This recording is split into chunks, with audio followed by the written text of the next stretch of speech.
Greetings, everyone. Pete Pardo here from Sea of Tranquility. Welcome to another episode of The Curse of the Collector. We do this show because the curse is It's real. real, folks. Let me tell you, and we're going to tell you all about that here over the next hour or so. Let me introduce the crew. We got all the way from the state of Texas, Mr. Scott Berry. From Ohio, Jamie Laszlo. All the way from Scotland, Davey Gallagher. And from Canada, Rick Labonte. What's up, guys? What's going on? Ready to show off some goodies? Sure, I think so. Cool. Oh, hope so. Otherwise, it'll be a short show. I know, right? That's why Very we're true. here, because we just keep collecting stuff. It just never ends. So, Never ends. as always, we'll go 2 rounds through. Everybody will have something to show off each round. So, Mr. Scott, why don't you kick us off for this episode? All right, I will do that. Greetings, everyone. I hope you're staying cool in the summer heat. 105 in Austin, Texas today. So I hope you're experiencing cooler temperatures than that. I'll say. Yeah. Cut that in half, and that's what it is tonight. I feel every damn bit of it too. Well, my first pick is by a band that is pretty well known. They're internationally known. Had huge hits in the 70s and 80s. And their best known album is one of the biggest sellers of all time, selling in the tens of millions of copies worldwide. I first got that album Rumors on cassette when I was 11.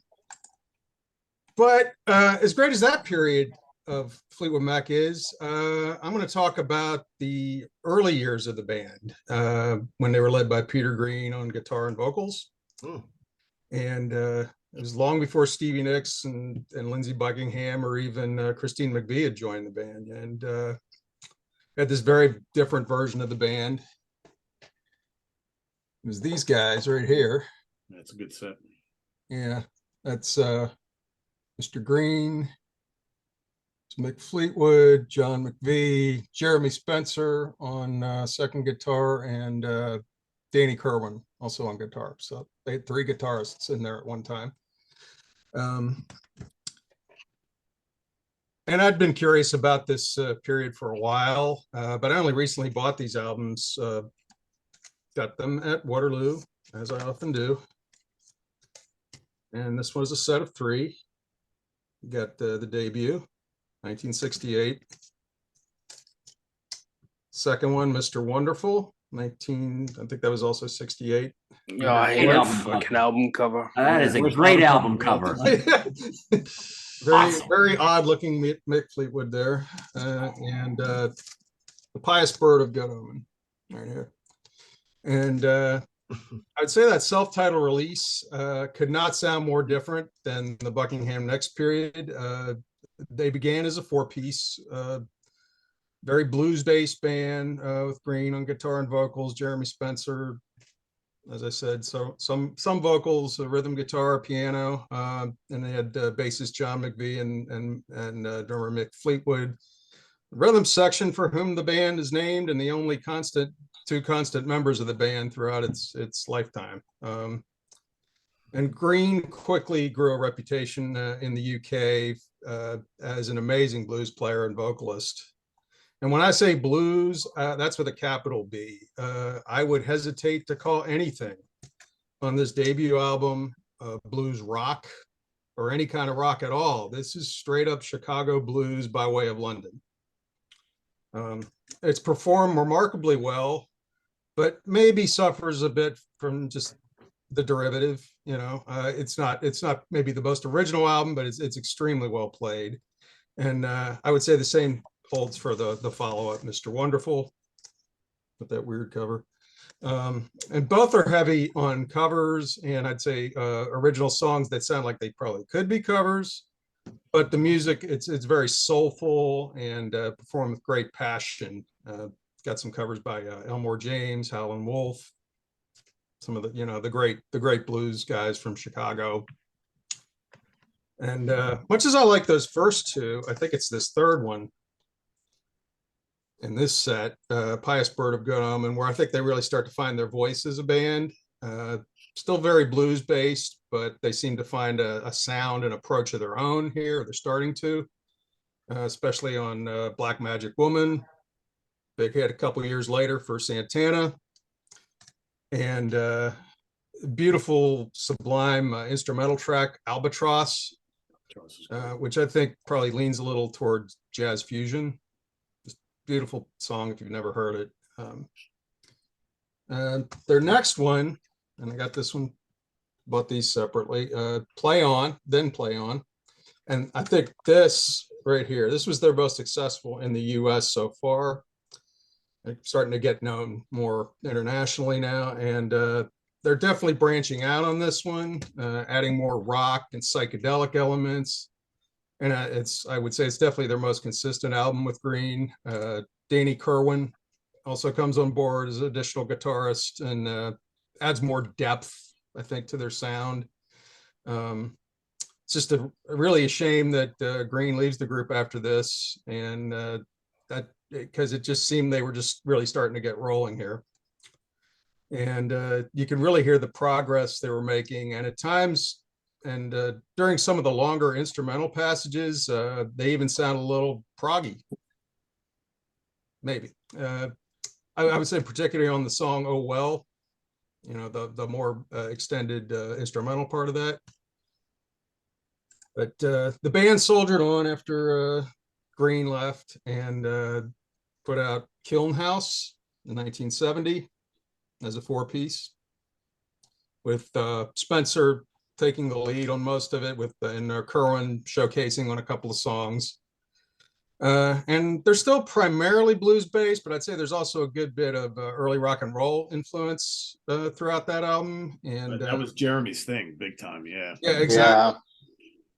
Yeah. And that unfortunately ends up being the last one Jeremy's on. And but we start to see Christine Perfect coming into the band. She's just playing piano at first, but she was on the second album. She was on. I think you're right. Yeah. She was on the she was on the second and the third, but yeah, it wasn't until after this one that she really starts to come in. Yeah, singing and songwriting. She was more a kind of, God, I don't want to say groupie. That sounds terrible, but you know what I mean. She was just kind of, she was in the scene kind of thing. Yeah, because she was still in Chicken Shack. Yeah, she was in Chicken Shack still. Yeah, that's right. That was the band she was in before, and. So yeah, like I said, bought all of these at Waterloo over the last about 6 to 8 months, and the set that has the first 3, that one was $9.99, and the other 2 were like $5 a piece. And it's just a period I've always been curious about, but for some reason I just never really dove into it, and I just thought, ain't no time like the present. I heard a couple of songs here and there, but I never really explored them until now. So I'd say if you're familiar with the Buckingham Nicks era of the band, give these a try, but be prepared. It's going to be very, very, very different. But if you're a fan of like the British blues or blues rock, I'd say it's a must. Mm-hmm. Yeah, I mean, you had that handful of bands that were all kind of doing a very similar thing. You had Fleetwood Mac, you had Chicken Shack, you had 10 Years After, you had the Brown, all these bands doing the early Jethro Tull. I mean, it was just British blues. That's really all it was. And about a couple years ago, John Mayall. That's where a lot of these guys got started. Clapton too. That has everything from 69 to 74 in it. Oh yeah, want to get it all. Well, then you get this and that, and then you already have the Buckingham Nick stuff. Then you got everything. Yeah, that's right. Just about. Right on. I will say, it's interesting how this band had those like 3 distinct eras when you really think about it. Although it's like 3 different bands. It totally is. And you could even say Kiln House, right? That's also another one and done. Peter. Well, I was going to say Penguin and Bare Trees are probably my favorite Fleetwood Mac albums. Oh, they're fantastic. They're nothing like either the early blues stuff, which is far too derivative of not just Chicago blues, but specifically Elmore James. Every single track seems to be. I would agree with you on the first couple. I definitely noticed that, but I think on Then Play On, Then Play On is the best. branching Yeah. out a bit more. Oh, yeah, for It's far too derivative on those first couple. It's purely a showcase for Peter Green and nothing much else. It's just not a unique band until they start to write their own stuff, and then by the time Peter Green writes his masterpiece, Man of the World, he's pretty much off the Sid Barrett end. So For a long time, anyway. Yeah. well, forever really. That was a kind of sad story of him I mean, being he kind of pushed came back. back later in Pushed- life, didn't pushed he? back. I'm not sure how compass he was with some of that stuff, but story for another time, perhaps. True. Call me crazy, but my favorite album is Mystery to Me. That's mine. I love that. You are album. crazy. You are fucking crazy. Good stuff That's- on Yeah, there. I am crazy, Yeah. eh? I love that Yeah. record. You could have said Time, I suppose. That would have been. I think The one I- with I- Delaney I- Bramlett. I If I'm figured gonna each of grab those- one, that's the one I grab now. Because I've I figure heard each of those both. periods is worth a segment in itself, you know? Oh yeah, Oh, for yeah. sure. Bob Yeah. Era I is saw highly them. underrated. I saw them on the Time tour, and I never tell people I saw Fleetwood Mac. People Yeah. ask me, I go, no, never. Oh, Yeah, because you saw Billy Burnett and Becca Bramlett. That is not Well- Fleetwood Mac. It's funny because when I heard about that lineup, I'm like, oh, you got some good players there. This is going to be interesting. Dave Mason was in it, yeah. Yeah, and then you hear the album and you're like, oh, this is. Dave Mason writes and sings one song. Why do you have Dave Mason in your band not to do it? Yeah, Mm. makes no sense at all. What Scott, a have band. you heard the much or any of the Bob Welch era? yes, I have. Okay, cool. And I guess I would have to say more on that later, Okay, Oh, okay. yeah, Cool. but not today. Okay, But not today. yeah, I think that's like I said before. I think the Bob Welch era is highly underrated. Excellent stuff. Yeah. And it's got some cool live stuff on it too. Oh, really? In that one? Yes. Cool. Cool. But yeah, that's another thing about the Peter Green is like I noticed there's a lot of live stuff Yeah. out there. Yeah. I'm a little Bo- curious the about some Boston of that. Tea Party gets Boston Tea recycled Party is over. great. Yeah. Yeah, that's really good. That's where I would recommend most people check. I think I showed that on a prior episode, whatever. But yeah, that's good stuff. I think All right, Jamie, you're up. All right. All right. I am going to talk about price tags. Should I bought because of price tags? Some of it I didn't buy just because of the price tags. That was just a cherry on top. But a few of these I did buy just for the price tag. ZZ Top Fandango. I bought this for $1. I already own it. I have it on vinyl and CD. But why did I buy it again for $1? Because it said 8.99 pounds. I never see that around these parts. I was like, that's pretty cool. I'll buy that for $1. Another price tag. I'm gonna go in order of coolness of these price Okay. tags. I like this. I just bought this not too long ago, maybe about 3 weeks ago. Muswell Hillbillies by the Kinks on cassette, still sealed. It was $3, and it has the price tag, 3 for $5. all right. But it has the date the price tag was stuck on, 5/23/86. Oh, that's Wow. A little bit of history of where this been and when it went on 1986 sale. air in there. Yeah, Yeah. I was Right, 16. exactly. still sealed. Holy cow. This one, Raven Live, the only Raven album I own. Bought it. It was only a few bucks. Actually, this might have been like $10, but it was sealed and it had the H on it still. Now, I don't know if you guys remember going to record stores in the 80s and 70s in America and maybe abroad. I don't know. But they didn't put prices at the big chains. They didn't put prices on the albums. What they did is put letters. And then in the store, you Oh, matched yeah. up the letter to the price. And I That's think right. why they did that is so they can change the prices real easy without going around changing all the prices of the cassettes and course. albums. Yeah. They want to raise it, you just raise what C from $7.99 to $8.99. Hey, we didn't raise the completely price of forgot this. about that It's until you still a just said C. it. Yeah. Was this the Sesame Street economy? Yes, and it was always overpriced. So I think True. C might have been like $7.99, and D might have been like $8.99. H, this is probably $11.99 cassette. That Back was a then. double, right? Yeah, it's a double. But Yeah. you think about it, what was this? Probably 1986, 84. Before, You're spending $12 on a cassette. You're spending that now for CDs. The prices have not gone up on these things in 40 years. They're pretty much the same. It's very strange. Why did I buy A Night at the Opera about a year ago and Eagles' Greatest Hits? Who needs this again, right? Because I noticed the price tags from the 70s. You know, before UPCs, what they had was these perforated price tags. Where the hell is it? Right here. And what you did is you ripped the middle part out, put it in a can, in an envelope, and you send it back to the factory or the company or distributor or whatever. And that's how you marked it was sold. This long number on here instead of the UPC went back. They got it back. They said, oh, we sold 5 of these at that store. Well, these are still intact, which tells you these were stolen. or the person forgot to take it off. I don't know, but I got stolen merchandise here. And I explained that to the record store when I bought them. I said, do you understand that this is really cool because you never see these intact? So those 2 records never been accounted for the gold certification or the platinum award. You got a rare thing. It's never been accounted for. Anyone out there is listening, add one more. Yeah, and believe me, Don. Add another one to that 40 some odd million that the Eagles' Greatest Hits has sold. Right? Exactly. Right. So a few years ago, I went to Vegas.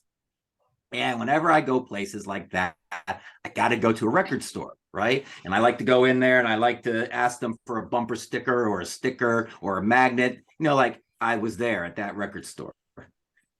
So I went to this place. Oh, I forget what it was called, but I went in there and I Ubered there from the strip. It was probably like 5 miles from the strip. And I'm walking around. I'm looking. I got to buy something, right? Well, oh shit, this is the single.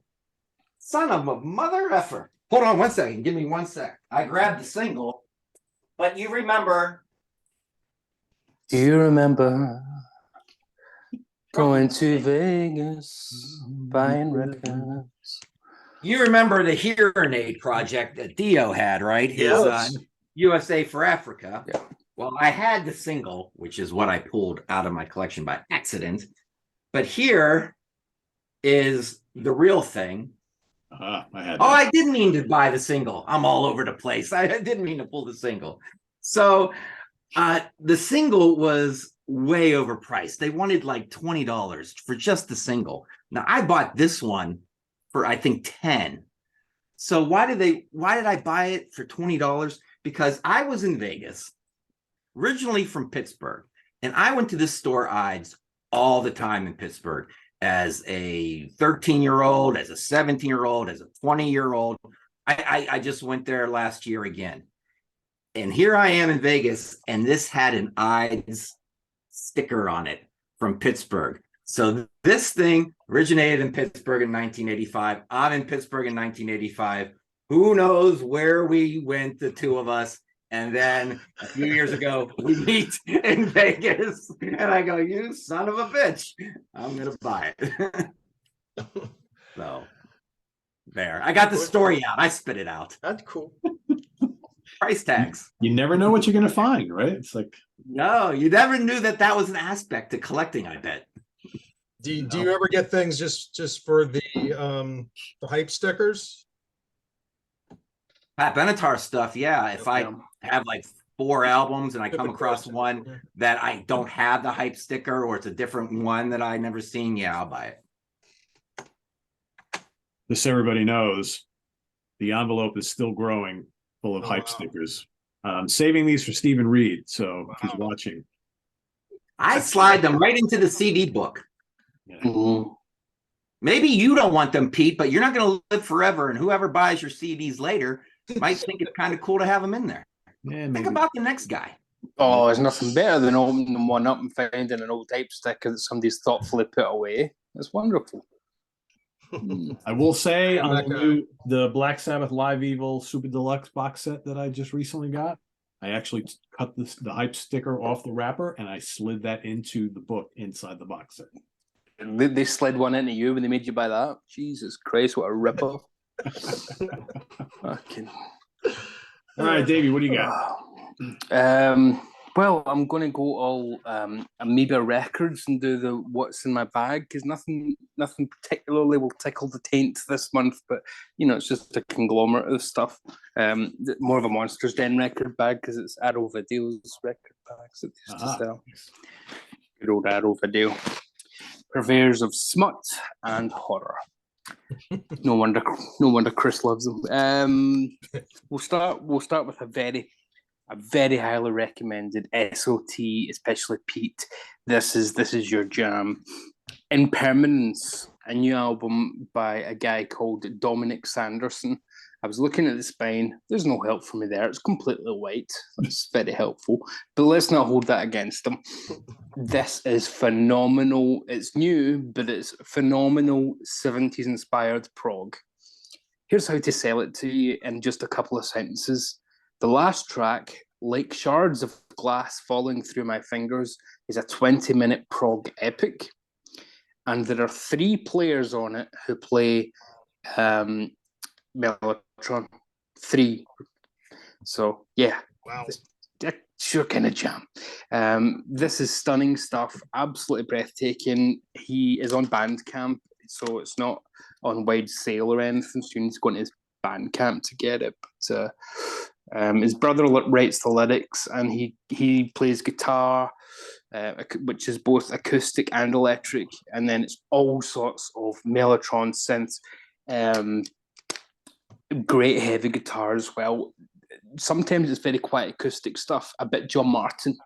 It's that kind of almost jazzy folks thing going on, but then it jumps completely into hard prog. And you think this is like Van de Graaf, Anglagard. There's some really intense stuff going on that almost sounds like Red from Crimson. It's What's this guy's name again? What's his name? Dominic Sanderson. Dominic Sanderson, Impermanence. And all his album covers have this same kind of look. Or he's only done a couple of EPs before, but they'll have that same kind of black and white design. So that's highly recommend. There's no way that loads of prog seat listeners won't love that. The first track is really acoustic, but don't think that the rest of the album is, because track 2 hits on and all of a sudden it's just boom, and then there's kind of harmony layers all over the place and big choral arrangements. Stunning stuff, absolutely breathtaking. This is my album of the month. Not that I do an album of the month. I don't know why I said that. For everybody watching, I'm on the Bandcamp page right now. So it's dominicsanderson.bandcamp.com, and then you'll find /album/impermanence. So we'll try and drop that in the comments below. Yeah. And believe me, we hear these terms all the time, don't we? Oh, it's brand new, but it's 70s inspired, and it's a throwback album. You think, yeah, whatever, we've heard it a million times. This is a throwback album and does sound modern at the same time. It's not hyperbole for a change. It's that bloody good.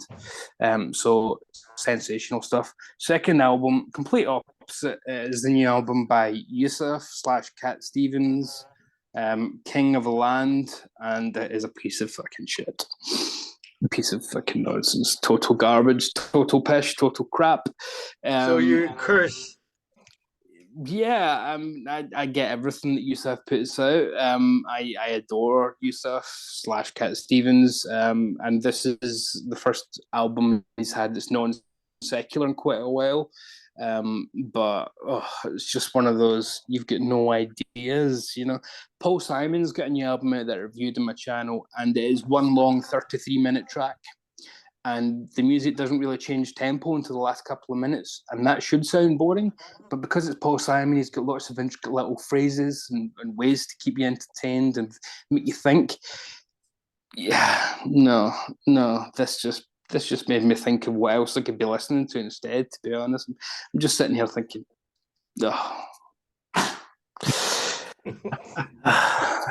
so sorry, I love you, Cat, but yeah, time to get that cat put down, I'm afraid. Documentary, Bit of a follow-up to one that I recommended in Jamie's group, and then Jamie picked it for the show a few months ago, called Vinyl. This is called Vinyl Nation. It's a Blu-ray that is available from ETR, but sold through Vinegar Syndrome. It's one of the partner labels of Vinegar Syndrome, and it's all about the vinyl revolution and the vinyl comeback of the last decade and a half or so. And it's really cool. It's full of great footage of cutting plants and engineering stuff, and all sorts of behind the scenes stuff that just makes you go, "Oh, it's so cool! It's fun watching that." Seeing the virgin vinyl, which comes in little tiny pellets, and they're just throwing it about, and then it turns into big lumps, and it's like watching the opening of Willy Wonka and the Chocolate Factory, where you see all the chocolate rolling down the conveyor belt, but it's vinyl. It's like, so it was fantastic from that aspect. A few too many hipsters in it who don't seem to have much of a reason as to why they buy vinyl apart from it's cool, but quite a few more resonate with my point of view, whereas we bought it because it was cheaper than anything else going. You could get like 10 records for a tenner in the early 2000s. So it just stretched further, unless you wanted to go into downloads and stuff and just steal everything. Then vinyl records were a cheap way, along with cassettes, like Jamie mentioned there, of just getting more stuff. So it really goes into that, and how it's kind of bizarre that it's come back when it's still a format that relies on the quality of your equipment much more than CDs do. It's got many more problems that can occur. It's temperamental. The market's volatile. You can completely ruin your records a lot easier than you can your CDs if you don't look after them. Even heat can do them damage just sitting in their sleeves and blah blah blah. So it's a good documentary, a good kind of companion piece to that one that we talked about a few months ago, and kind of goes into why it's come back again. I'm not sure it comes to a satisfactory answer though. My answer just would be there's enough hipsters that have kind of made it a viable market again, and then they can bump the prices up because hipsters will pay that. But yeah, they don't really want to insult their audience by saying that too bluntly. So yeah, I'll say it for them. But a good documentary, Vinyl Nation, available through Vinegar Syndrome's website. I'll leave it there for round one. Cool. Nice. All right, Rick. Okay, well, we talk about the curse, and nobody gets it. I mean, when people think about why we do what we do, they want to throw us in a rubber room or something. I mean, I try to explain to my girlfriend, why do you need this? Like, I'm about to talk about a great band. I'm not even talking about the studio albums, which I have at all. I'm just talking about the live stuff, and you always like grind your teeth because you got to keep up with it. And I think Pete mentioned in one of his shows, but it's hard to keep up. But I got it all. But it's like, again, the curse is real. And I think the title of this really suits how I feel when I see another live Rolling Stone come out. I gotta get this one too. If I want to complete it, I mean, it's funny, but it is a great concert. Don't get me wrong. I enjoyed it. It's awesome. And like the CD DVD combo of many, they give you the CD and DVD, and it's a great package. And so what they do in the late period of the DVDs or CDs, if you whatever you want to play, it that they're always offering the same songs right from the beginning. Like the main encores are always consistently be there. I mean, think about it. If you're Rolling Stones and you can't always get what you want, or honky tonk women, you might feel like you've been cheated. But if you've seen them enough time, you want to hear something different. At least every show they are marketing a new song of some sort, or they bring guests. If you heard them do Jumpin' Jack Flash Forever, and many versions, they might bring somebody else to jam with them, or they do some strange covers. So that's what they do late to keep you interested for those who already have it all. But anyway, I'm just gonna show you that when I was a kid, the records I had was, if you got live, if you want it, get your yayas out or your yo-yos out, whatever. Love You Live. It was special for a long time. And then they had from the '82 tour, Tattoo 2 tour. I think they had the Still Life soundtrack, a compilation. And then, but when Steel Wheels came out, and which was fabulous tour and a great comeback, and they've been doing great business in terms of studios, albums. I enjoy them all. Don't get me wrong. And but it seems like they go open the vault and they start releasing all kinds of stuff. And I'm gonna share because this is the curse. And where else I'm gonna explain that somebody might not understand this. Like my girlfriend was saying, Jamie and Pete met her. She's like, don't you have all these songs? And you even have the original. So why you need it? Because the curse is real, and that's all I had to say. And I said that's why I'm invited on tonight's show. Uh, the BBC on air. You want to get stuff Yeah, of it's a all the brilliant stuff set. in the '60s? Yeah. Fantastic. Then, of course, and I will go in order as you see them. '68, the rock and roll circus that they had in forever, and basically the Who sold the show, and Jethro Tull was pretty great, actually. I think. And the Who- Then Taj you get Mahal. into yeah. Hyde Park, 1969. So there's a DVD on that. And then, this album came out. So they have a footage later on called, this is the famous film they That is the remastered best. that. Yeah. That is This that is is their so best. awesome, eh? This Yeah. is like their peak and the power, and to Yeah. see that and to capture this. I mean, I got every one. I'm not even counting, the Crossfire Hurricane or the documentary. I'm just talking live stuff. The Marquis, 1971, great performance. It's great to see him at that time, and I love the Mick Taylor years. They're my Yeah. favorite. And Very then short you got though.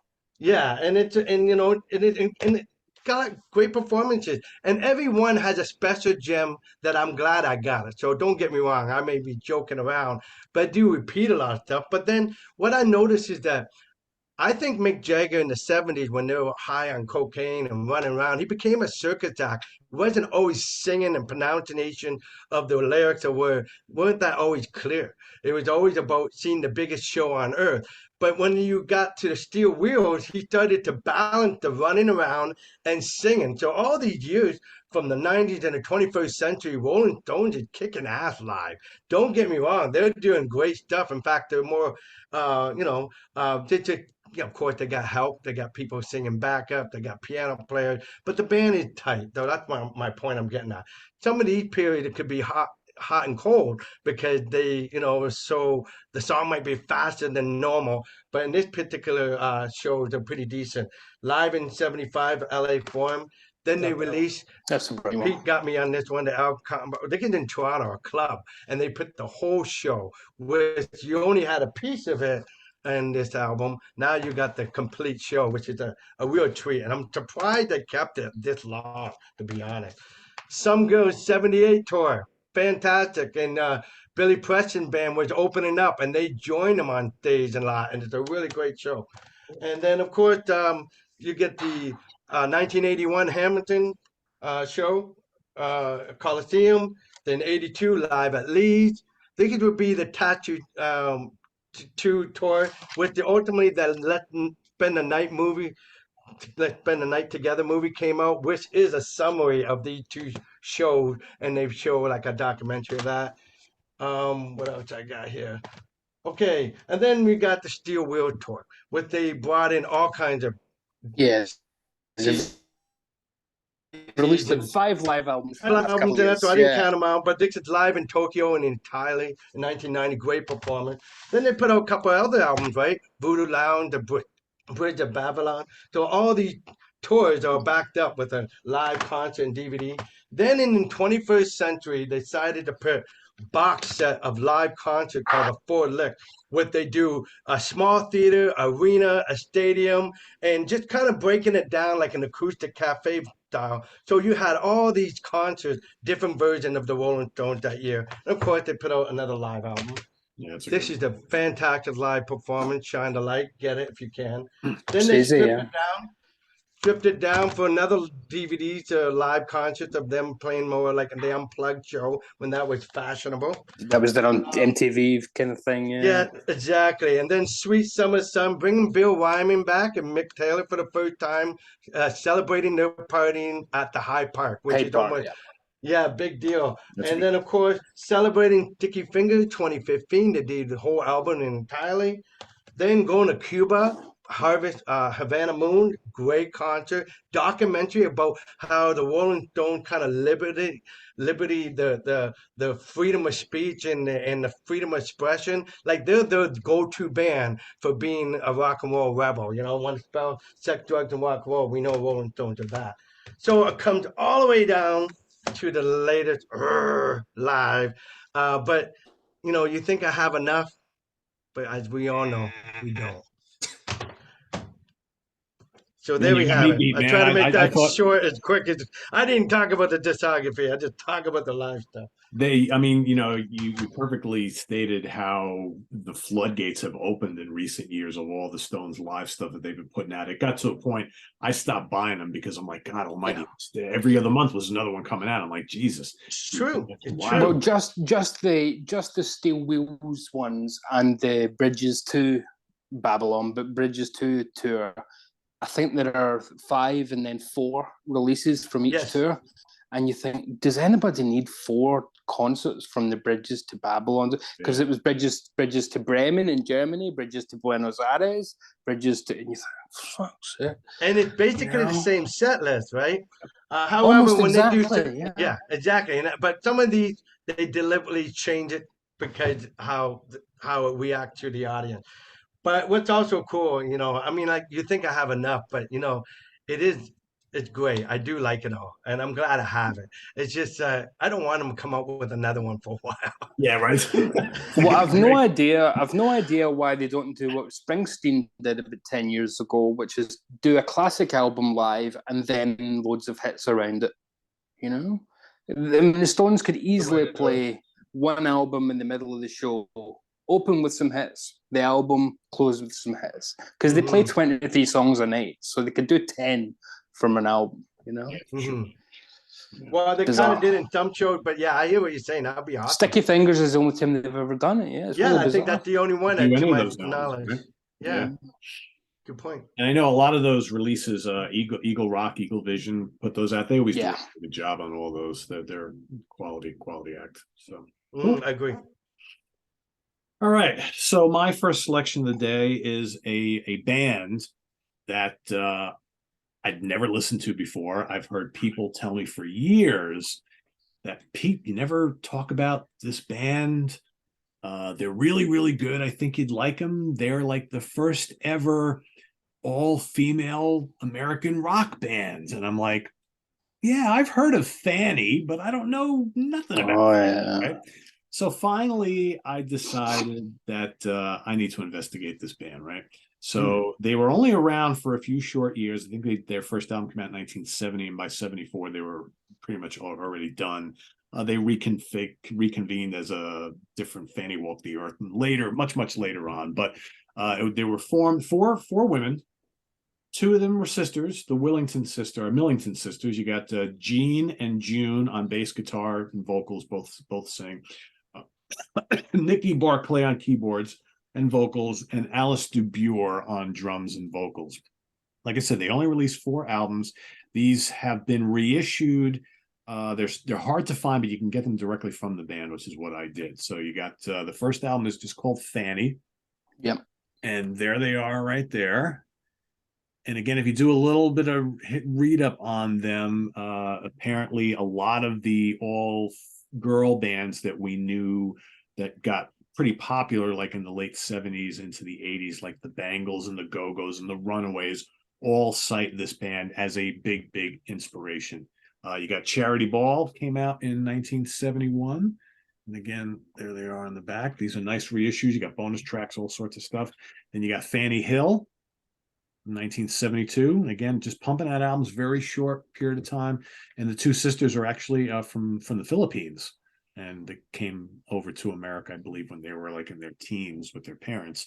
And then Mother's Pride is the last album with the original 4-piece. This is 1973. June Millington, I believe, the guitar player, who is really, really good. I mean, back in this time period, you don't really hear too much about female rock guitar players. She had lots of talent. She left the band, and was replaced by none other than Patti Quattro, who is the sister of Susie Quattro. They released one more album, which I don't have, which is Rock and Roll Survivors in 1974, and then that was it for the band. So, I mean, these things are really cool because they've got these reissued. They did a really nice job on these. They sound really good. Lots of information in the booklets, pictures of the band, really, really cool stuff. And I would say if you're not familiar with this, they're just a rock band. They're not a pop band. They're not a folk band. They're just a gritty, just hard rock band. Really good stuff. Really good musicianship. The vocals are really good. They did have a couple of minor hits, but they were never really a big band. I don't think any of these albums were really big sellers. But again, more about the influence, right? Paving the way for future all-female bands to follow in their wake. So I would highly recommend you check out these albums. They're lots of fun. They're all, the regular records are pretty short. When you add in the bonus tracks and stuff and things, it starts to obviously get a little bit longer, but usually about 35, 40 minutes on the regular albums. Nice. Again, I never heard the originals, so I can only judge by these, but they're all good sounding records.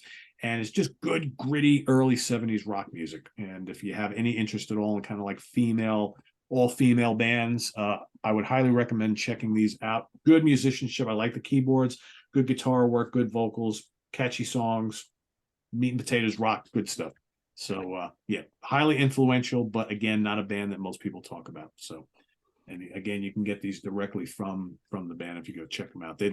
Rhino released a box set like maybe 5 years ago that had all these albums and the fifth album as well in one set, but it's out of print. And if you go to try and get that now, it costs like mega bucks, but you can get these for roughly about 20 bucks each. You buy them all together, the band will give you a little bit of a break. So that's my first selection. Back to Scott. Cool. All right. Yeah, Cool. Can't be a bit of Fanny. Yeah. Sounds pretty cool. Well, for my second pick, I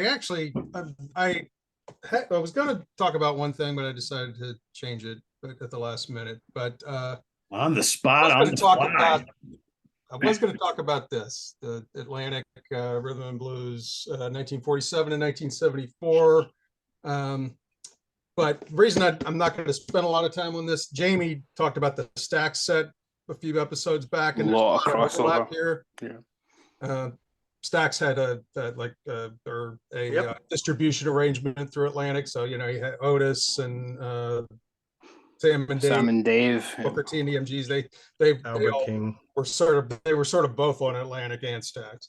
But great stuff on here. You got Ray Charles, some of the earlier stuff like Ruth Brown, Professor Longhair, Coasters. The Coasters. Yeah, I mean there's some doo-wop on here. I mean it's not my favorite thing, but Albert King, great singing. You got Albert King. You got. I don't think he is on it actually. I don't think he's. I might be thinking of another set. Actually, yeah, I don't think there's any actual blues. Now that he mentioned it, yeah. Okay, he's on the Scats record. That's right. Yeah, I think he was on Atlantic, but yeah, he's not on this set. This is Ray Charles, like I said, Big Joe Turner. Yeah, Benny King, the Drifters, just tons of great music here. Eight CDs. I love Atlantic. Yeah, but speaking of Atlantic, this kind of segues into my next thing.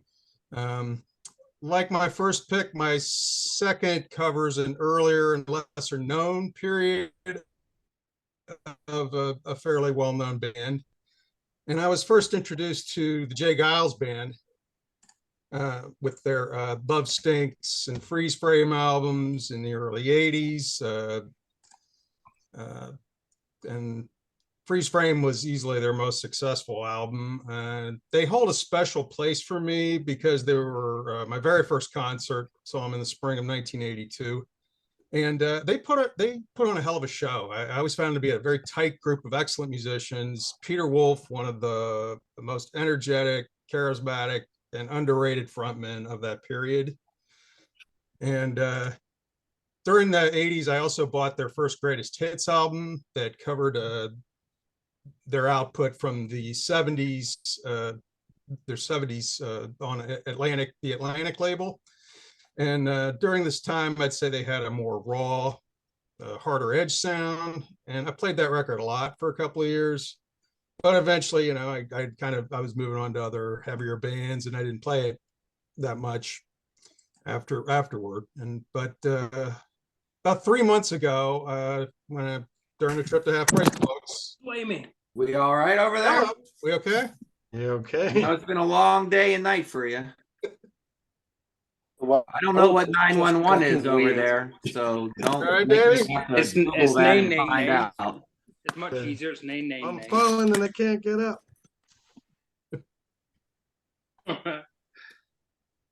Okay, he's good. Hello, Davey. All right. There we go. Okay, My cool. stand just exploded. The stand, like the iPads, that just went. Anyway, Anyway, just want to say, yeah, that greatest hits album. Anyway, I kind of moved on from Geils Band for a while, but most recently went to Half Price Books, and I found this set, which is original album classics. Actually, they had a whole bunch of these at Half Price Books. I bought a bunch of them, but Geils I hadn't really dove into in a while, and this has their first 5 albums. And I remember how much I enjoyed that greatest hits album, and decided to buy it. And the band, you got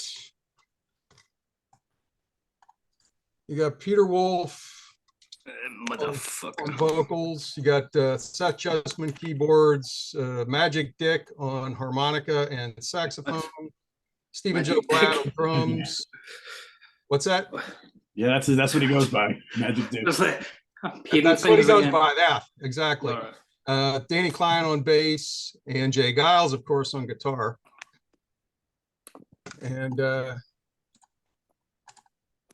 they kill from the word go on this debut. The first one, Geils Band.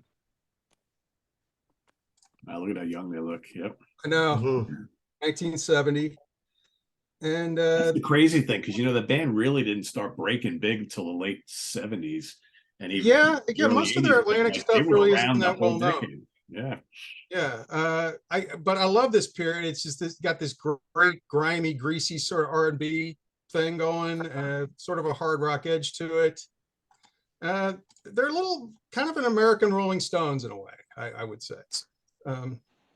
I would say Peter Wolf's stage presence. It has a lot of. I say it has a big debt to Mick Jagger. And these albums are less pop oriented. That's Ladies Invited from 1973. Less pop oriented than Love Stinks and Freeze Frame, the ones that are probably more familiar to people. And They did nothing over here except for Centerfold. Nothing at all. Really, Yeah, that's another that's one. a shame, because this is really the best stuff right here. Bloodshot, I had the it's kind of a minor hit, Give It To Me. Give It To Me is great. Yeah, Yeah. Give It To Me. And Morning After, that's their second album, 1971. Yeah. But I don't think these guys get the credit they deserve. They're largely forgotten today, and then most do remember them only remember Love Stinks, Centerfold, and Freeze Frame. And I think those albums are good, but I do prefer the Atlantic period a bit more. Did I mention how good they are live? No. In addition to the studio albums. Oh yeah, you gotta have that one. Yeah, Full House that's is mandatory. Yeah. Live Full House from 1972. It is a barn burner. In addition, There's a couple of good ones, lastly. yeah, in addition to the hard rock and R&B, it's got this nice little funky vibe going, and I like that one so much. Just about a week ago, I picked this up at Waterloo. Yep. Live Blow Your Face Out. This is from 1976, and I think this was originally a double LP, but it's Only that cover. It kind of tells you what it is, Just kind of. exactly. Yeah. And I'd say these two live albums are probably the best place to start if this is music that interests you. Like I said, if you like the Stones, I think you might like these guys. Fun, energetic, party music that makes you want to move. And unlike Fleetwood Mac, Jay Geils maintained the same lineup throughout their career up through Freeze Frame. Unfortunately, Peter Wolf left the band for a solo career after that tour, and the band continued without him for one more album, and they quickly crashed and burned. And Peter's Yeah. solo career, I would say, was moderately successful at best, but not Yeah, at the same levels as. they didn't do themselves any favors, that's for sure. Yeah, Yeah, they he needed did him, stay. and he needed them. You know? Yeah, they needed each other. Yeah, exactly. It's interesting because Geils was the name of the guy, but he was actually the lowest energy in the whole band. Like as far as really dominant, people knew He was. Peter He, from he open. didn't have like a real flashy stage presence. Yeah, no, but was he was the ambient leader. I guitar. mean, he was the band leader. But I'm just saying, it's just like his name was always forever remembered. I mean, when I was roller skating back at a kid for Free Frame, Jay Giles, you might have thought of that was the name of the singer. You would Oh, yeah. never have known it was just a guitar player that was the owned the name of the band in Boston, and they all jumped in and jammed. Like And that's kind of basically the how it theme. happened. That's Fleetwood kind of Mac, the theme it's of the rhythm Scott's section, picks, you though. know? Yeah, Yeah. that's Scott's pick. It's Fleetwood Mac, isn't it? It's very much the same. Yes, Same very, scenario. very true. Yeah, true. Pete, Or Cool in the I was Gang. just going to say, I saw your recent underrated live albums episode and saw that you had these two on there. Yep. Kudos. But So I Suck actually, up. so I don't own any of those studio albums. For me, it's like I think a lot of their best stuff is on those two live albums, Well, and if you they don't want repeat the songs on either one. this isn't a bad way to go. If you want, if you Yeah, and I decide might to. have to just do that. Yeah. And They there's a are second good. one too. I have these. I bought them for $1. I've never listened to them. No, They just sit Oh, there. there's the one silly song in that Love Stink. Love Stinks is No really anchovy, Oh, please, or anchovies, something please. Yeah, I goofy. remember that. I remember that as a kid. I'm like, what? Thought it was a Cheek and Chong movie album or something. good album. Anyway, Pete, I was just going to say I was pleasantly surprised to see him on your list because I know you're not a big fan of harmonica, and there's lots of harmonica on these albums. Yeah, I kind of Magic overlook it. Dick, with he- Giles. that's pretty much all he does. Yeah, I kind of overlook it because the music is so damn good. Well, I was Yeah. just going to say that really speaks volumes about the music. If you're able to overlook all that harmonica and still find something good here, you know? It's brilliant, I think. We'll need to coordinate an episode just to all pick harmonica players next time. You know, we'll do Little Walter and Charlie Musselwhite. Yeah, that'll be good. I'll sit that one out. Shucks. All right, cool. All right, Jamie, what do you got? All right. The last show I talked about a lot of douche rock, and some people might consider this band that I'm going to talk about douche rock, but they're more interesting than you might think if you don't know a lot about this band. God, So, flashback. 20 years ago, 20 years ago, I heard this song on a compilation CD, Unholy Confessions by Avenged Sevenfold. I was looking right at Davey for his facial expression. Fuck a duck. So follow me on the story, Davey. So I'm on just chapter 1 here. Okay. So, and I thought it was all right. So I went out and I got the first 2 albums, and it's metal, but there's some emo there. There's some hardcore there. A few songs, the screaming gets a little bit too much. He sounds like Sam Kinison. Definitely sounds exactly like Sam Kinison. Ready for them to bust in the Wild Thing. Was that what he sang? Was that his hit, like in the late 80s, Wild Thing? Yeah. Sam Kinison, I think so. That, yeah. So, but then I remember City Evil came out and it got really good reviews. More traditional metal, not as much screaming, hardly any screaming. Still got that emo thing working with the vocals a little bit, but I thought it was cool. Had a lot of traditional metal on it. This actually has a song on it called I Won't See You Tonight Part 2. It's like a 9-minute proggy. It reminds me a little bit of Diary of a Madman by Ozzy Osbourne, believe it or not, with the big powerful ending. But then this one came out. Oh, I was all about this album. The 2007. I can't believe how long ago it is. The self-titled album. This had Almost Easy, which still kicks ass, I think. And it has Little Piece of Heaven, which was really different at the time. It sounded like a heavy metal version of A Nightmare Before Christmas. So think Danny Elfman doing heavy metal. But then the live album came out, and I'm like, I listened to it once. Then Nightmare came out, and I thought that was kind of juvenile. It's your fucking nightmare. And then this album came out, Hail to the King, and it was just like an ode to other bands. You could tell who they were trying to mimic on every single song, and even what song by that band they were trying to mimic. And then they did the stage. And I didn't buy the stage, but I sampled it or listened to it online or YouTube or whatever. And I said, this sounds like a band who read a how-to book on how to do prog metal and just went through the steps of doing it. You know, it's not interesting. It's just the ABCs of prog metal. So I'm done with the band, right? Well, on my Let's Get Physical page on Facebook, come join us. Come join us. Just send a request and I'll accept you. All about physical media. This guy, I don't know who it was, he kept posting about the new Avenged Sevenfold like 3 times in 2 days. I'm like, dude, I'm going to say something if this guy keeps it up, for crying out loud. And he's comparing it to Queen and Zappa and all this shit. I'm like, get the fuck out of here. The stage sucked. I'm sure this sucks too. So I sampled it.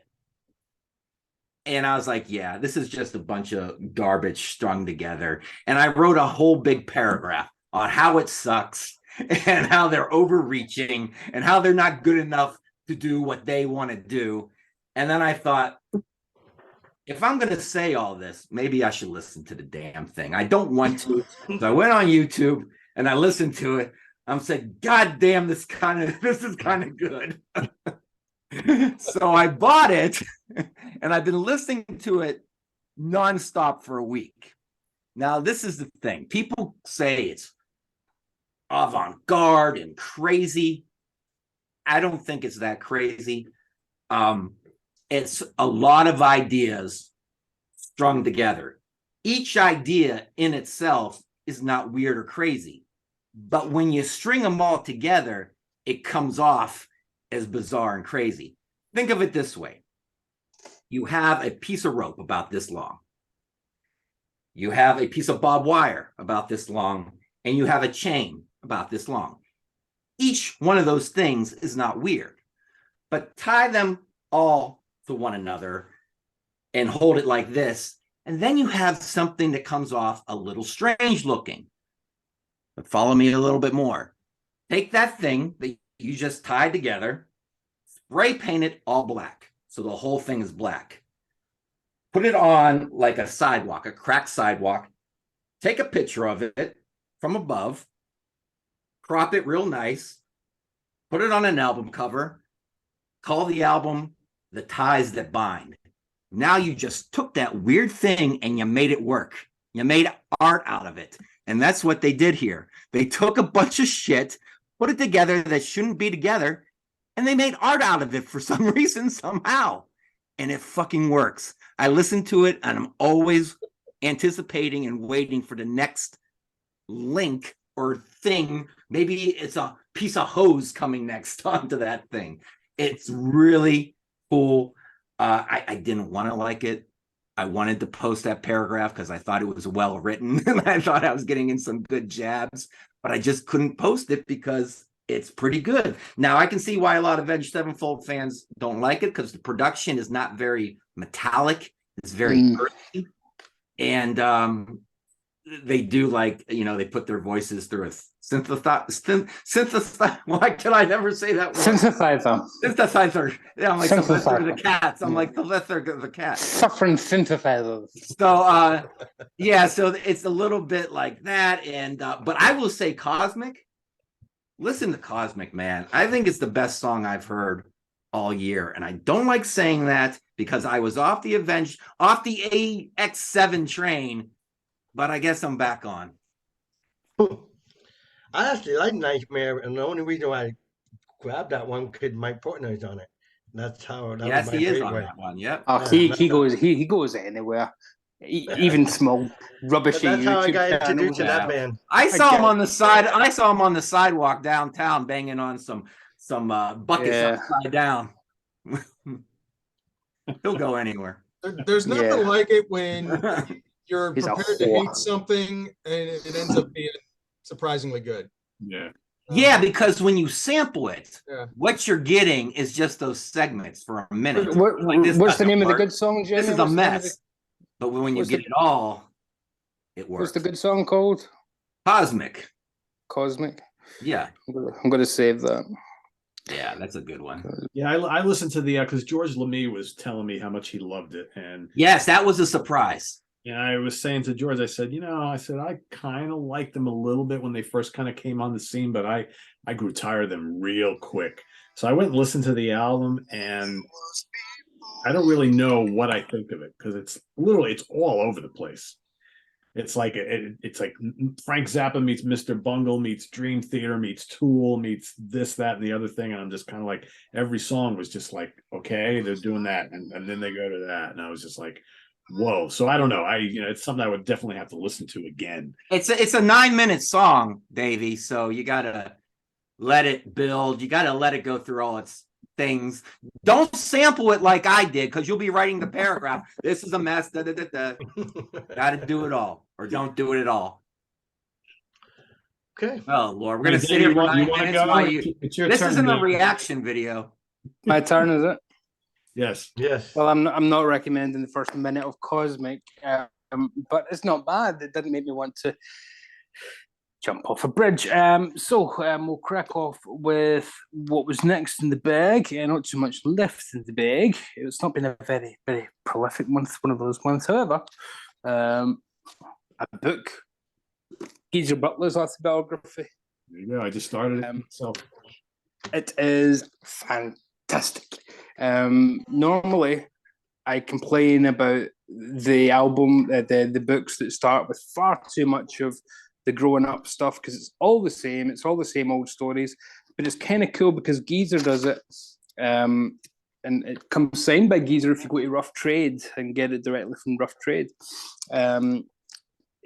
There's this bizarre undertone to the whole thing about the paranormal from start to finish. Yeah, right. He keeps coming back to the paranormal, and not in just it was good for the Sabbath lyrics kind of thing. Like he talks about that as much as he does like the drugs and stuff. Like all these weird the introduction, Pete can back me up. The introduction to the whole book is about a paranormal incident that happened in the town Aston that Black Sabbath come from. So it's a bizarre read, but it's really well written. It's one of those books that he wrote rather than someone else and then he puts his name to it, some ghostwriter. It's very much his voice. You can really hear Geezer talking. It's very conversational. Quite a light read, but being the lyricist, you expect it to be quite a comprehensive and well-structured read as well, and it is. And it's very up to date as well. It really goes into what he was doing during lockdown and stuff. He was going to form a supergroup with Matt Sorum, and that never happened. But yeah, goes right through Heaven and Hell, and then the reunion with Ozzy, and just everything you'd expect, really. But just from Geezer's point of view, and he's become quite guarded and doesn't do as many interviews. So it's kind of cool to hear from Geezer, especially since we've had Ozzy's books and Tony's book. And Ozzy's book is very much ghostwriter syndrome, and Tony's book is very much just written very badly. So Geezer's is really the first Sabbath autobiography that I think is worthwhile to be up. Well, I liked the Ronnie James Dio one, but I do still wonder how much Wendy actually took out of the original draft that Ronnie left. The Ronnie one just doesn't seem finished to me. It's just... Yeah, which for obvious reasons, but yeah, it just seems that Wendy edited some of the stuff down, to be honest. Some of the stuff that maybe didn't make Ronnie look as good as, I don't know. Cool. Yeah, I did a video about this, but in case people don't know, it is limited edition. UK's Curtain Call on Blu-ray, CD, Blu-ray, and Blu-ray audio. So it is UK performing both of their albums in their entirety on the 2013 reunion tour. And it's the only time they ever played both albums in full, because Nevermore and Metal Medication were never performed live, ever. And then The second incarnation obviously didn't have a guitar player, and this one does. This lineup does have a guitar player, so it's two very unique reasons to own this. First of all, the second album's reimagined as a 4-piece guitar band instead of a 3-piece, and then the first album's done with 2 tracks that have never been performed ever at all, fully annotated by Eddie Jobson. Obviously, we've lost John Wetton since then, so it's a real kind of nice goodbye. I'm kind of glad for John Wetton. In the last decade of his career, he got round to doing everything all over again, one last hurrah kind of thing, and it worked out quite nicely. It didn't feel like a, kind of sad. He's just playing the dives and stuff. He actually did get to play the, pretty nice places and whatnot. So it was cool. So that was nice. Yeah, and the Blu-ray audio was fantastic. It's a wonderful remaster. I do have to say though, the CD quality isn't as good as the Blu-ray, which is obvious. It's never going to be as high quality, but it's quite notably different, quite drastically different. So I think there might be an issue with the audio on the CD itself, but it's worth it for the Blu-ray. To be honest, don't buy it for the CD. Couple of 7 inches that I picked up in a charity shop. Jethro Tull, Witch's Promise and Teacher, the original on Chrysalis. And here is the original of Ring Out Solstice Bells, the EP from 75, isn't it? Yep. Which is, I've always loved that, but that artwork is just fantastic. It's great stuff. And it's just as good on the back as well, where Ian goes into, and how Ian is this, he goes into the history of Christmas and how it was a pagan festival and blah, blah, blah. And you think, God, you've always been an old man, haven't you? You really have. He was born at the age of 40, wasn't he? He was never young. And finally, and there was a specific reason why I bought this, one of my favourite Jethro Tull songs from one of my most underrated albums, Sailing Away on the Thin Ice of the New Day from Warchild. And the specific reason I wanted this is the German version, which is on Chrysalis again, but the dark green German or West German Chrysalis release. This is obviously the Warchild album cover, but it's the unprocessed one. So this is the actual picture of Ian without all the, I don't know what that effect is on. It's not quite negative, but the Warchild album cover where it makes it's like, it looks like a comic book cover or something. That's not what it's supposed to be at all. But yeah, it's kind of cool to see him just unprocessed. So I bought this specifically for the album sleeve itself and for nothing else, or for the 7-inch sleeve. And then speaking, you play those 7 inches, Davey? Yeah, all the time. Yeah, I never do. I don't play any of mine. Yeah, I mean, not all the time, but yeah, specifically if I'm listening to something that was released as a standalone single and not for inclusion on an album, and I'm having an actual listening evening, then I will sit down next to the record player and listen to them that way. And there's a lot of turning and tossing and turning, but that's a good night out if you ask me. Finally, Spellbound, picked up a first edition of Spellbound, which Pete and I kind of referenced last week on our review of Rival Sons. But the reason I picked up this is as the 2 original inserts, which were in the UK version. The number 1 is so you get just a picture of them, but then this is actually to sell merchandise. Right? The price of merchandise when this album came out in the early 80s. T-shirt, £3.95. That's about $6.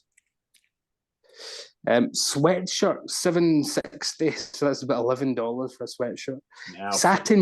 Satin jacket, £12. So that's about $16-17. Yeah, that's crazy. Yeah, and the weird thing is patches, just like Jamie was saying there about some things not going up, patches are about the same, £1.99. It's about what you pay for a patch now. And buttons, 45 pence, enamel badge, £1.20. So that was cool. But then the real reason is that when I saw that it had the original poster included, I went, brilliant. There's a specific reason you want curly hair, right? John Sykes. The reason you want this original version with the poster is it's not just a poster. It is, first of all, a silly sized poster, but it is fully signed by the original lineup. Nice. Across the bottom there. Including Mr. Sykes, obviously. So that original lineup, including Big Dick. Yeah, our second Dick of the evening. Plenty of dicks around. Who was there? What was the other Dick on? Was that on Geils Band? Yeah, Somebody was a Magic Dick. Dick. Magic Dick. So we've got Magic Dick and Big Dick. They should form a supergroup, shouldn't they? The Dicks. And you thought I was so- a dick for bringing up Avenged Sevenfold, so that kind of works. That minute didn't make me want to come to Ohio and do you in. But yeah, I mean, this is obviously this isn't the kind of record that I was buying for the album itself. The guy totally mispriced it and didn't realize this was actually the original signed version. So I got this for 20 quid, which is like $30, $26, something like that. So yeah, that was just an obvious gimme. And yeah, I think that's me for this month, pretty much. Yeah, that's me done. Good. That's a nice little score right there. Yeah. All right, Rick. Okay, so between the last show and this show, I add a couple more to find these lost relic. These these CDs, I didn't have them as a physical product, but you guys will recognize some of them. I had it as a download and the DVD. This first one I was playing is Led Zeppelin. You remember that black and white video with them doing Communication Breakdown, Dazed and Confused, Babe, I'm Gonna Leave You, How Many More Times? It's added. Well, they got the soundtrack of this from the actual broadcast, which sounds really good. And they also had a show that I didn't own, so I was just buying it for that because the curse is real. But I didn't know I'd find a new gem. I never had this. It was Sweden had a radio show on March 14th, 3 days before that video of them playing in that Denmark TV show. Well, they had a four song set, and what's interesting is what happened. It's live radio, right? So the first song is "I Can't Quit You, Baby," but at the very end, you can tell Jimmy Page had to improvise because he broke an E string at the very bottom, and you wouldn't know that till Robert Plant says, Jimmy Page just broke a string. We're gonna move on to the next song, Otis Rush. And it says, I Gotta Move. And it's basically John Paul Jones, John Bottom, and Robert Plant singing and doing a harmonica bit and singing a blues tune without guitar. And they really carried it out. And you want to talk about Sonny Boy Williamson too, harmonica playing. That Robert Plant was playing all those signature stuff that Sonny Boy was ever famous, all in one song. So they were carrying the whole band while Jimmy Page had changing a string and then he let him know at the very end that he got it going. They come home to end the song, but it was really Back done in the well. day, we didn't have a guitar tech that could just hand him another guitar. Yeah, exactly. So, or have a second guitar. You know, probably like he would do stringing his that own now. guitar. Pete'll hit the Exactly. skip button on that one. Pardon me? Pete'll hit the skip button on that one, right? Yeah, probably. Harmonica? Oh, harmonica solo. It's great. It's fantastic. And then they do Dazed and Confused and How Many More Times. So I'm glad I got it. I mean, did I need it? No, but I didn't know I'd get a bonus concert. That was great. But I got it just to complete it. The curse is real. Again, another similar scenario. Jeff Beck live in Paris Theater. I have it downloaded. I don't know how I got it, but a friend of mine is a live BBC concert or a radio broadcast. I'm sorry, from Paris, so it's not BBC. But it was just some recording that a friend gave me, and I had it. Now I saw it on physical copy. I had to get it, and this is the period where they just doing the Jeff Beck group just had the Jeff Beck group album out. And songs like Ice Cream Cake, Morning Dew, Going Down, Definitely Maybe, New Way Train, a cover of Bill Withers' Ain't No Sunshine, Got a Feeling, and Let Me Love You from the Truth album. So it's a really good performance. And I love the way they pan everything. Like the keyboard player, could they go do a solo back to back, keyboard and a guitar player. Jeff is on the right, I believe, and left is the keyboard. So it's like a little good war going back and forth, a little duo going back and forth. And even Koji Powell, amazing drum performer. He would do a drum solo and the guitar solo would go at it. He would imitate the drummer, and it was just fantastic. Live, improvise, and what they can do. And it's a great concert, June 29th, 1972. So That's I'm pretty glad cool. I got I've it. seen that. I just got from Ken Golden at the Laser's Edge. He had a one of those gray area boots. Jeff Beck live from the Palladium in New York City from 1980. So it's the There and Back tour. It's really good. Wow. Really, I really gotta good. get that. Yeah. And I think I don't know when it's coming out, but when I had Carmine a piece on the channel last year, last fall, he was telling me they're getting ready to officially release the Beck Bogart and a piece live in Japan album in its entirety here in the States for the first time, because that only ever officially got released in Japan. I have a Japanese CD version of that, but they're going to Me too. so that's coming. He I don't know That'd be when, great. but he said, I don't know, when I talked to him, he said, oh, it's going to come out next year, which would be this year. So we'll keep an eye out for that. Yeah, definitely. Oh, me? Yeah, All right. you're next. All right, I'll take us out. Come on, So Pete. Jesus, keep it. Come on. there you go. All right, so we've shown a bunch of these original album series or classic collections here, which I think we've already seen a couple of them here today. And I picked up a couple of them very, very recently on two bands.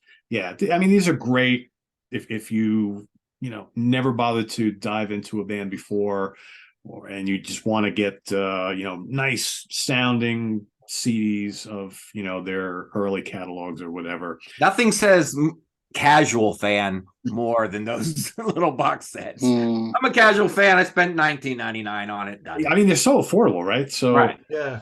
So one of the bands that I've been wanting to get into for a long time, past like a greatest hits compilation, which is all I've ever had, and everything that's on that I've always really liked. And the band that kind of came after these guys, I love, and I'm like, I just never started buying the albums of the Guess Who. And oh my, yeah, I just other than a hits compilation, I never owned anything by them. And then I was talking to a buddy of mine recently, and he was telling me how he's been getting into them a lot lately. He goes, "Oh, you ever listen to these guys much?" I'm like, "I know all the hits and I love the hits. I just never explored any further." So he's like, you should check out some of their early albums. So I went online, and Amazon had this Sony Music original album classics containing the first. Is it the first 5 albums? No, I don't think it contains the very first album, but it's got 5 of them. So we've got Canned Wheat, American Woman, Share the Land, So Long, Bannatyne, and Rockin', and I'll pull them all out here. And there's 2 others which I think are considered like classic Guess Who era albums, because of course we'll have Randy Bachman. I've got those on order on a 2-on-1 collection. So here. Yes. So this is Canned Wheat, which is really, really good. Then you got, I'm doing them out of order here. American Woman is right here, which is really good. I think I kind of like the earlier ones better. Rockin's pretty good, and So Long is pretty good. Share the Land is excellent, because I absolutely adore that track. And these are really good albums. I mean, it's like some of it's hard rock, some of it's kind of proggy, some is kind of folky or country rock, but just great vocals. I love Randy Bachman's guitar playing anyway from the BTO stuff, but man, he's doing a lot more different guitar tones and things on these albums. So like I said, most people know all the hits, and the hits are amazing. There's a lot of good deep cuts on these albums as well. So I would say if you're interested in getting a jump start into the music of the Guess Who, which, by the way, they have a brand new album out that I was just sent today. I have not listened to it. It's still in the shrink wrap.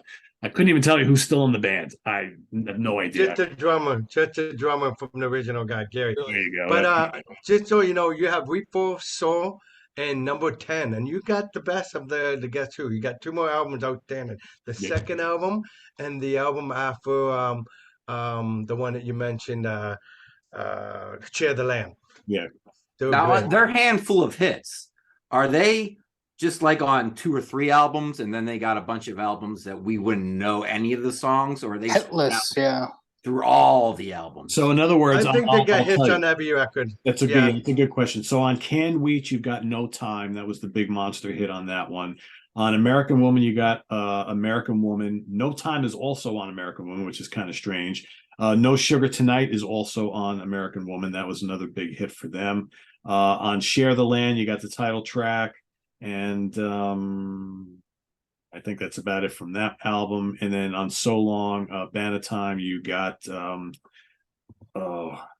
I don't know if anything was really a big hit from that. Oh, Sour Sweet was a powerful song back then. Sour Sweet, yeah, okay. Yeah.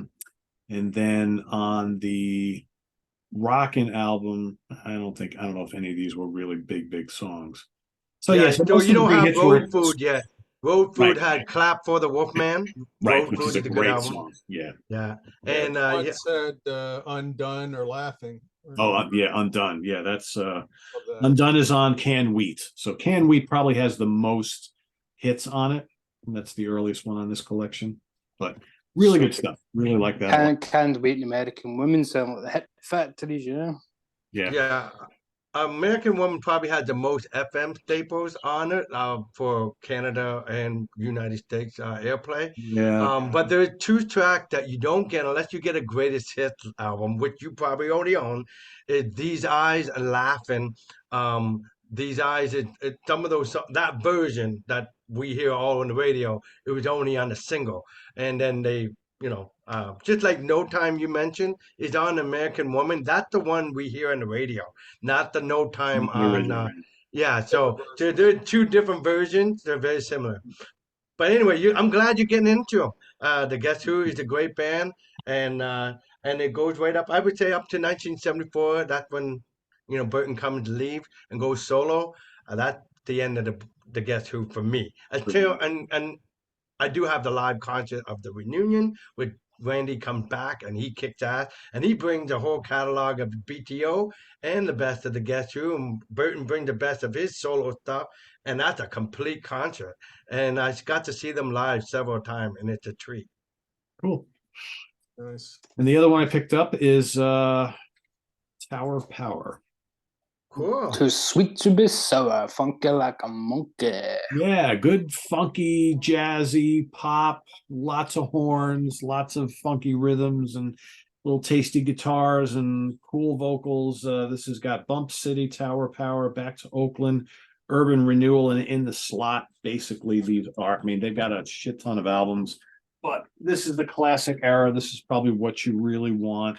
So here we got Bump City. Tower of Power. This is the only one I ever had. I've had this for like 30 years on CD, and I wanted to explore a little further. And I said, all right, let me just get the box set. We'll sit here, and here's in the slot. Urban Renewal.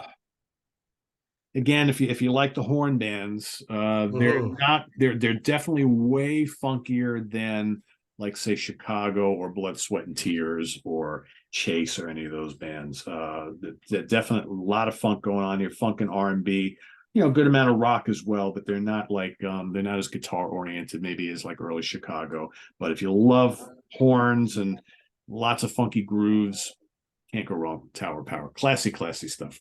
They're on my favorite Fish album. That's all I know about them. There you go. Yeah, they appeared I mean, the horn section appeared everywhere throughout the 70s. I mean, they showed up everywhere, and even later on, much later on. So. Right on. All I got.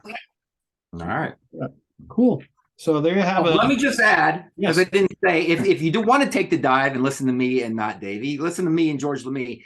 The new Avenged is called Life is But a Dream. I didn't say that, so I just wanted to add that in there. Don't add George's name as an endorsement. He's not a hype sticker for you to slap on your review. I don't agree with everything he likes, but I tend to respect a lot of it. George does not give out compliments willy-nilly, That is true. Likes it, it must be pretty interesting. He told me personally that Avenged Sevenfold right now might be his favorite release of the year. I was like, wow, that's It's hard to argue. I wouldn't argue with him. But I know he's a big Mr. Bungle fan, and I'm a little tough when it comes to Mr. Bungle, and I hear a lot of Mr. Bungle type stuff on that album, so that's probably why I think I'm not a big Mr. Bungle fan, but the more you listen to it, the more accessible it sounds.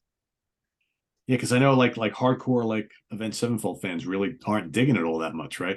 It's almost like that album is striking a chord with people who are not fans of the band. Well, they're not used to good music, so they probably wouldn't know what to do. Oh, so you're saying it might be good music in a roundabout way? Could be. They may have stumbled onto it by accident. I mean, Lightning in the bottle. Maybe they should broken call it clocks lightning are in a always bottle. right twice a day, you know. So Oh, All man. right. So there we have another episode of Curse of the Collector. We'll see you all next month. I'm sure we'll have some other cool stuff to show off and talk about next month. I pretty much already do. So I'll save that all for next month. And I'm sure there'll be other things coming in. So thanks for watching, everybody. Visit us on the web at www.seaoftranquility.org. We're on Facebook. We're on YouTube all together. All the damn time. Oh, Any the damn time. and cool, some wacky stuff you've gotten, put those in the comments below, and hopefully we've given you some things to go and search for. If you have any questions at all about any of these releases, put them down in the comments. We'll all be taking a look, and we'll be sure to answer You them got it. for you. Till next time, for Scott and Jamie and Davey and Mr. Labonte up in Canada. We got Canada, we got the UK, we got all points here in the States. I am Pete Pardo. Thanks for watching, everybody. We'll see you next month on the Curse of the Collector. Till then, have a good one, everybody. Bye-bye. Take care.